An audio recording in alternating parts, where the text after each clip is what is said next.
ഭാരതീയമായ ദർശനങ്ങളിൽ നമ്മൾ നോക്കിയാൽ ഏകേശ്വര സങ്കല്പം പ്രകാരമാണ് സത്യം, ശിവം, സുന്ദരം. ഈശ്വരൻ്റെ രൂപഭാവത്തെക്കുറിച്ച് അങ്ങനെയാണ് പറയുന്നത്. സത്യം, ശിവം, സുന്ദരം, സച്ചിദാനന്ദ സ്വരൂപം. ഈശ്വരൻ സത്യമാണ്. സത്യം എന്തിനെ പറയണേ? നിത്യമായതാണ് സത്യം. നിത്യമായതർത്ഥം അവിനാശിയായത്. അപ്പൊ ഈശ്വരൻ സത്യമാണ്, അർത്ഥം സത്യവുമാണ്, അവിനാശിയുമാണ്, ഒരിക്കലും നശിക്കാത്തത്. അതുകൊണ്ടാണ് അജന്മ എന്ന് പറയുന്നത്. ജനിക്കുക മരിക്കുക അർത്ഥം നശിക്കുമല്ലോ. ദൈവം മരിച്ചുപോയി എന്ന് നമ്മൾ കേട്ടിട്ടുണ്ടോ? ദൈവം ജനിച്ചു, ഇത് രണ്ടുമില്ല. അപ്പൊ ജനന മരണ ചക്രത്തിൽ വരുന്ന ആളല്ല. അതുകൊണ്ടാണ് സത്യം എന്ന് പറയുന്നത്.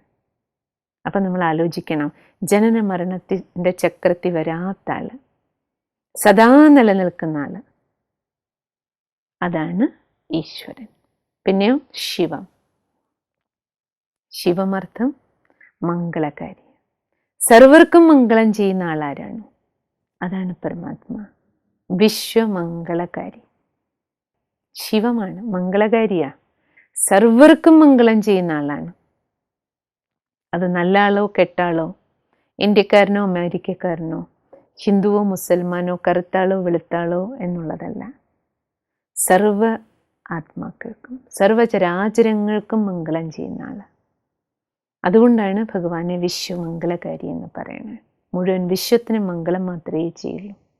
ശപിക്കുന്ന ആളെ ദൈവം എന്ന് പറയില്ല, കോപിക്കുന്ന ആളെ ദൈവം എന്ന് പറയില്ല, കൊല്ലുന്ന ആളെ ദൈവം എന്ന് പറയില്ല.